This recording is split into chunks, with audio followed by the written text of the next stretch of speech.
good morning, and welcome to Ancient Maya Lesson 5. We've only got next week, and then we have finished this module of work. It's gone so quickly. Now, this week, what we're looking at with the Ancient Maya is we're going to be looking at food. And the reason that we're going to be looking at food is because we have lots to thank the Ancient Maya for, and Central America in general. And so we're going to be looking also at not only what they ate, but other aspects of how they farmed their food and so on. And we're going to be thinking about the significance of some of the things that they grew. So hello to everybody I can see who is watching over on Facebook. Everybody also welcome over on YouTube, and everybody who is watching on Catch Up. So let's get started. I'm going to turn my camera off so you can see this a little bit better. The first thing I'm going to give you 30 seconds to do is think about, can you describe the landscape? So I've taken a photograph. Obviously, it's a modern day photograph, but this landscape would have been the same at the time of the ancient Maya. Can you describe the landscape? And then think about, how might you farm it? Because there's a bit of a problem with farming this particular landscape, which I'm sure if you've described the landscape, you will have worked out. So I'm going to give you 30 seconds to describe the landscape. You can type it in the chat if you're over on Facebook. You can talk about it at home. You can have a little think. You could jot it down, whatever works for you.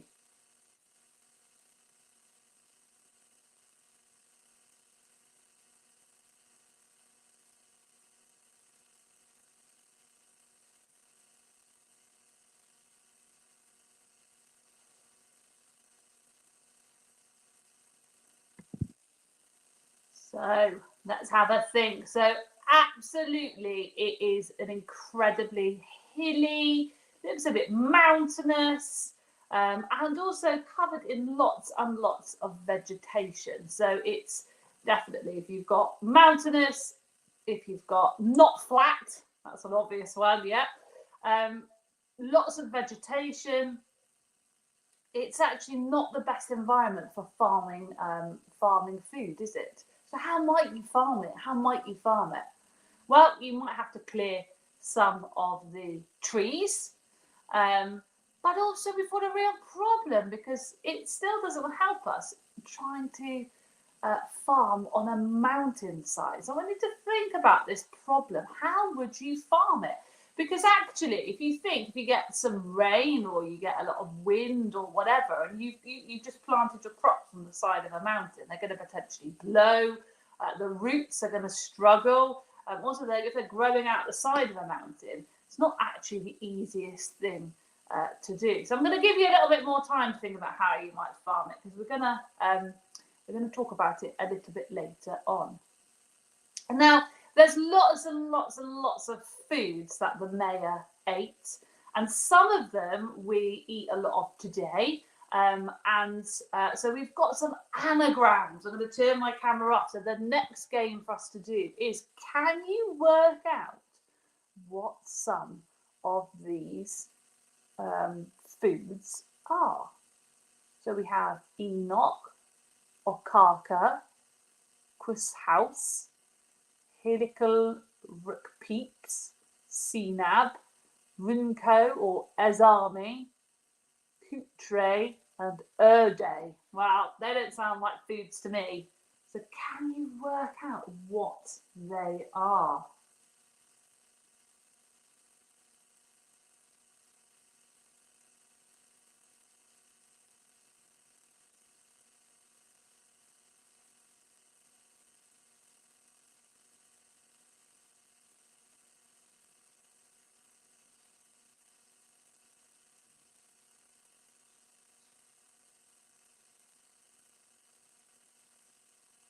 Oh, lots of brains, I think, working really, really hard. So is one of them corn? Is one of them beans? Should we go through them? Well done if you've got some of them. These are the answers. So we have honey. So obviously bees in Central America, if you can harness their honey, so you can use their honey for eating, and it sort of sweetens your food, doesn't it? So absolutely, honey is one. Squash, that was a tricky one.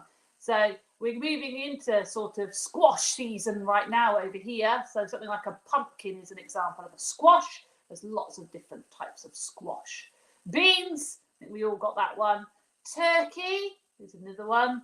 Obviously, we kind of farm turkey now.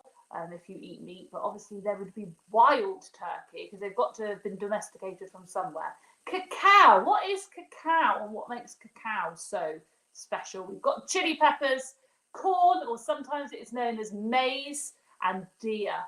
What's famous about cacao? Well, from cacao, that's what that picture is. That is a cacao bean, and from cacao you can get chocolate. So we've looked at that process in one of the live lessons quite a while ago, but yeah, absolutely, cacao comes from chocolate. So maize or corn was the main food of the Maya, and it made up about 80% of their diet. So if you've ever had something like a corn tortilla or corn chips or nachos or sweet corn, that is all comes from the maize family. And so maize was, or sometimes it's called maize, sometimes it's called corn, was the main food of the Maya people, and it made up about 80% of their diet. So whereas maybe if you moved over to looking at Britain, we have wheat, and at lots of periods of time in history, wheat and bread made from wheat was the main food. In the Maya, it was maize, and so that's what made up most of their diet. But there were lots and lots of other things that they would have harvested and eaten. So avocado is very much a food of the Maya people. Cassava, chili peppers, cacao, honey, jicama, maize, papaya, pumpkin, squash, sweet potato, tomatoes, all of those sorts of foods would have been eaten by the Maya. And maybe find out, so sometimes you start to see now in some supermarkets cassava and jicama. So maybe go and find out a bit more about them, and if you're adventurous, see if you can get hold of them, what you do with them, and see if you can try them, because you may not have heard of them before. The really interesting thing about the Maya is they would plant beans next to the maize so that the vines would wrap around the growing maize stalk. So they actually worked at farming various crops together, which made the Maya incredibly clever. And the other thing is how they actually harvested and farmed. So we've looked at these big mountains, and actually what they did is they would cut steps into those mountains so that you could plant your crops on slightly flatter land. So really, really, really clever. So let's think about a Maya true or false. Things that we think about is maybe true or false of the Maya. So the first one is that the Maya were the first civilization to cultivate the cacao plant. So cacao is what you get chocolate from. You may have come across the Aztecs. You may have done the Aztecs before and come across the Aztecs as a civilization that also used the cacao plant. Absolutely. But were the Maya the first civilization to cultivate it? And what I mean by cultivate is taking it from a wild plant, because that's how all our farming has started, and then using the seeds to actually plant and use it as an agricultural crop. So we've done that in history through the whole time. Think about wheat or maize or corn or oats or whatever. We've taken those as we've developed and evolved. We've taken them from the wild, same with animals, and we have then, as we settled and became farmers, we have harnessed these seeds that we found from the wild and began to cultivate them as crops. So were the Maya the first civilization to cultivate the cacao plant. Is that true or is that false? The next one is they believe that cacao was a gift from the gods. Do you think that is true, or do you think that one is false? The Maya foraged and hunted as well as growing their own crops in fields. What do you think about that one? Do you think that one's true? Maize, beans and squash was the most eaten food. Well, that's, I'm sure, a bit easier because I've already said about maize, but do you think beans and squash were a big part of their diet too? The Maya also ate meat such as armadillo, deers, iguanas and guinea pigs. So again, if you've looked at the Aztecs, which is another Central American civilization, they also had guinea pigs. But do you think the Maya ate guinea pigs and armadillos, iguanas? They feel a bit sound a bit crunchy. Tomatoes, avocado, pineapple and oranges were also harvested. Does that one look true, or does that one look false? So what do we think? So the Maya were the first civilization to cultivate the cacao plant. Well, round of applause, cha-ching, if you got that. That is actually true. Now, historians may slightly argue that maybe it was the Aztecs, but most historians believe and agree that the Maya were the first one to harness the cultivation of the cacao plant. It was an incredibly important crop to the Maya, and they believed that it was definitely a gift from the gods. And they believed that it was a very precious crop because it had been bestowed on them by their gods. So cha-ching, that one is also true. They did continue to forage and hunt. They weren't just farmers. So that also is true. And maize, beans and squash were the most eaten foods, with maize or corn being the top one. And they did eat meat such as armadillo, deer, iguanas and guinea pigs, which sounds a bit maybe upsetting to us, particularly if you've got a pet guinea pig. But guinea pigs were wild in Central America. And so I suppose, like lots of rodents and things, it makes an obvious food source. Now, let's go to the last one. The last one is the one that was false. So well done if you spotted that they did not have oranges. So they would have harvested tomatoes and avocado and pineapple, and they would have picked those, but they did not have oranges. So I was being a bit cheeky there because some of that one was true, but well done if you got that correct. So as I've said, maize was a very important crop. It formed up to 80% of their diet. And they would plant all of this by hand because remember they didn't have things like tractors and things like that. And so to plant the maize, they would make holes, as you can see from this picture. I'm going to turn my camera up again so you get a better look of the cartoon. This is an artist's impression, but they would use these sort of wooden digging sticks with a sort of sharp blade, and they're known as dibbles, and they would plant maize, which we, as I said, sometimes call corn, wherever they could. And it was because Central America is obviously quite hot. If the soil was very dry and if there was no rains, so in May time, so in the sort of early summer, there were the sort of early summer rain in this climate. Now, if that didn't come, then they would struggle to grow the crops, and the whole crops would be lost. So when we think about the Maya and all of their ingenuity farming things like maize, they were very, very, very much dependent on the weather.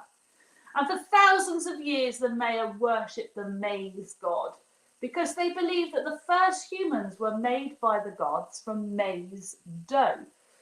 And so they believed that because the gods had made the very first humans from a dough made out of maize, that actually they must worship the maize gods.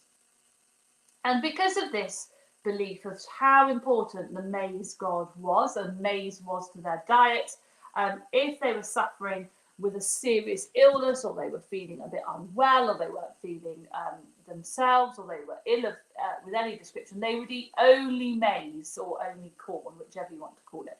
because they believed that that would please the maize gods and make them better. So maize was incredibly important. But chocolate, as I've said, was also incredibly important. They believed that chocolate, cacao rather, was another gift from the gods. And so you have cacao pods. When you open up a cacao pod, it's actually white inside. So that's where you get the cacao beans. And so it was very much, they did eat cacao, but it was very different to chocolate, because what you do is you cut the cacao bean open, you dry the beans, which turns them from white to brown, and then they use these beans to make a chocolatey drink. However, it wouldn't be like a hot chocolate. It wouldn't be sweet. That, you know, we have far more of a sweet tooth today.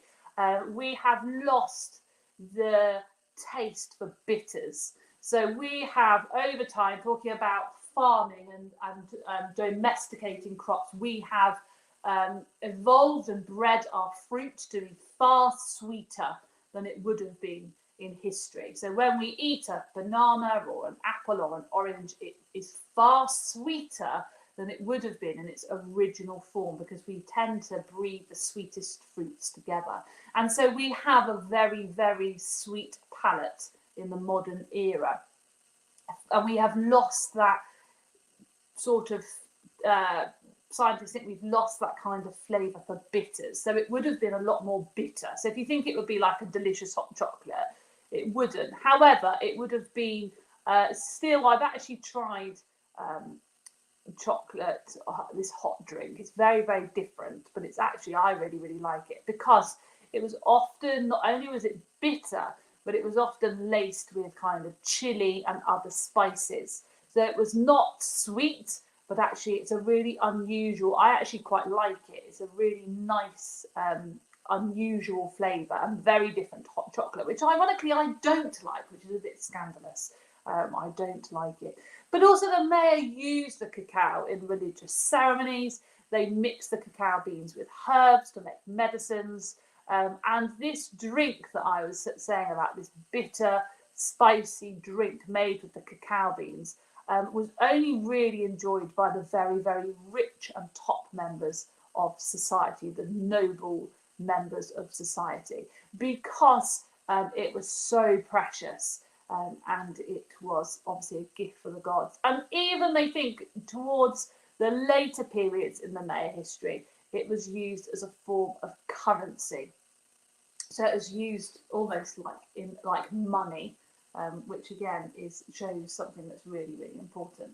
So that moves us on to our next thing. We're going to think about, what do you think is the most significant Maya foodstuff? Because actually we rely a lot on chocolate in today's society. We all like eating chocolate and cacao. In fact, I've just bought a nut butter which has got ground up cacao nibs in it. So cacao in itself is becoming a bit more fashionable. But corn as well. We eat lots of sweet corn, but also corn tortillas and nachos. And if you like a particular brand of crisps, that's all made from those triangular ones. That's made from corn as well. So what do we think is the most significant Maya foodstuff? So I'm going to give you some evidence for these things, and I want you to work out whether you think I'm talking about cacao or whether you think I'm talking about corn or maize. So the first one is, it's a really special crop, as it can grow in pretty much every country around the world. So it's a very special crop. It can grow in pretty much every country around the world. So am I talking about maize or corn, or am I talking about cacao? What do we think? Am I talking about maize? Which side it is? Or am I talking about corn? What do we think? Well, it's maize or corn. So yeah, you can grow it anywhere. So if you're really interested, next spring you could, you probably wouldn't be able to plant, you probably need to go and get some proper corn seeds from the garden centre. You could have a go at planting, just because the seeds are the little pieces of corn that we eat, but it wouldn't germinate.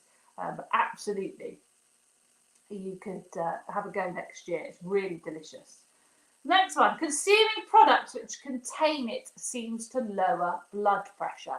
So do we think that's cacao or do we think that's corn? If I eat cacao, is that going to help give me health benefits and lower my blood pressure? Or is that maize? What do we think? It's cacao. So that's why we often hear from scientists that eating really dark chocolate, which has a really high amount of cacao in it, is quite good for you. It's the most extensively farmed crop in the world. It's the most extensively farmed crop in the world. Do you think I'm talking about cacao? We all like lots of chocolate around the world. Or am I talking about maize?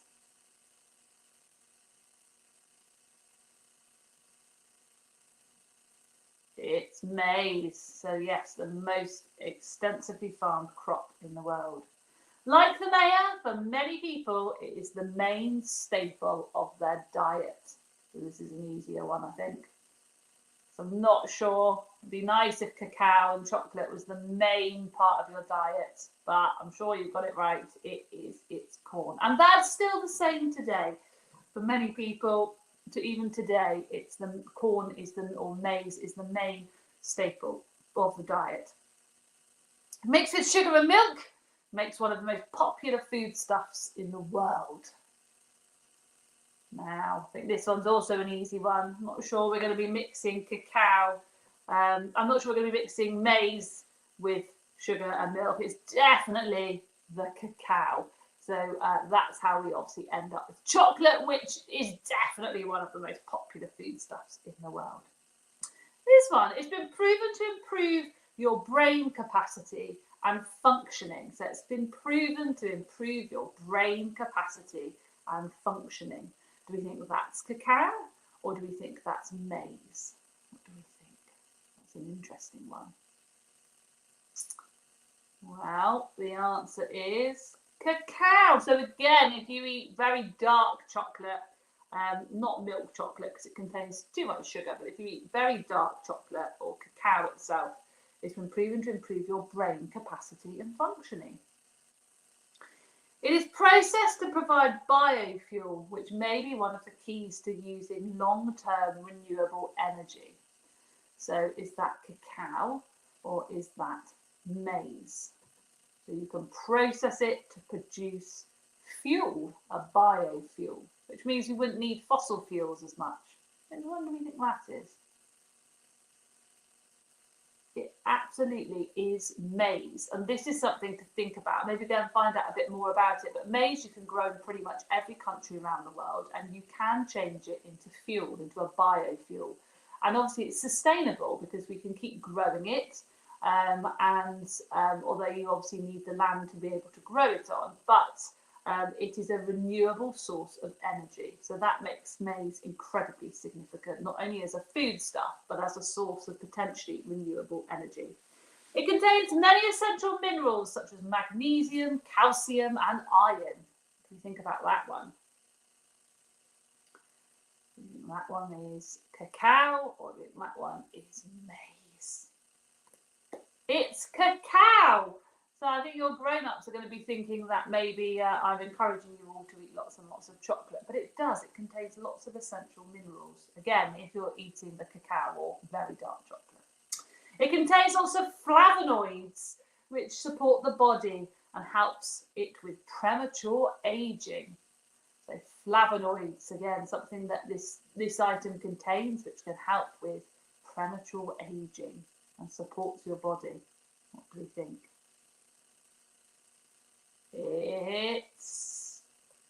It's cacao again. Amazing. It's a great form of dietary fibre, which scientists say many of us don't eat enough of. So it's important for your gut health that you eat lots and lots of fibre.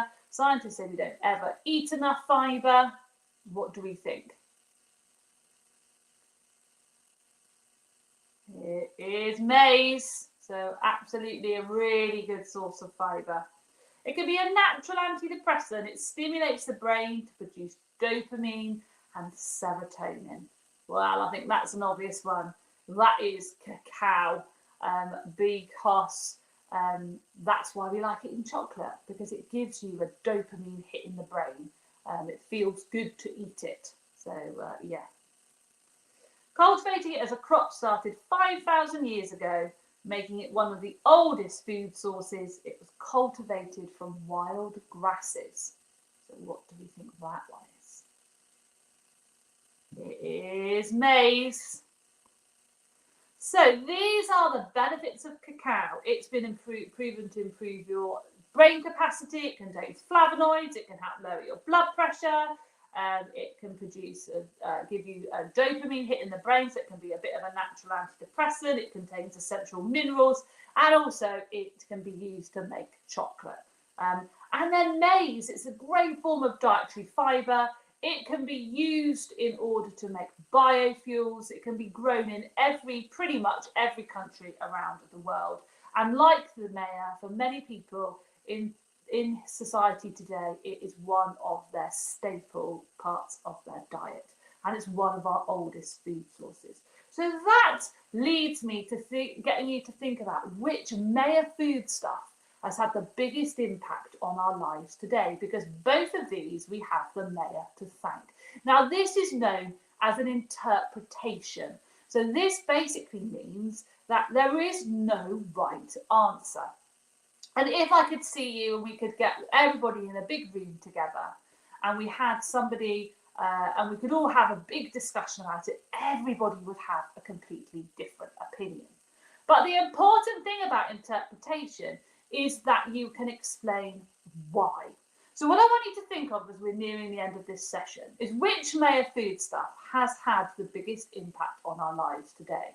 What is the most significant food stuff for us today? What do you think we should be thanking the maize most for? Is it cacao or is it maize? Now, you could maybe, if you wanted to, write an answer to this at home and share it. You could type an answer in the chat. I'm going to go and read them after this session because I'm looking for the why. So lots of people will put maize or put cacao, but I'm looking for some reasons. Can you give me at least 3 reasons why you have that interpretation, which you're going to need some time for? So do feel free to put it in the chat. Do feel free to just have a discussion about it at home, but I'm looking for some good explanations of your interpretations, a really good historical skill to have. You could maybe make a poster or something like that, trying to convince the person that looks at it which is the most significant food stuff. The other thing to say is go and experiment. So in the planning pack, which is linked either above, below, or to the side of the description, dependent on what platform you are looking at, there is a recipe for ancient maize hot chocolate and to make your own maize corn tortillas. So I know loads of you like baking and cooking, so maybe go and have a go at experimenting and making your own hot chocolates and your own corn tortillas. And don't forget, there's lots and lots of activities and things that you can do in the planning pack alongside those amazing recipes. And if you get up to any of them, do go and share them over in our Facebook group, because I love to see them.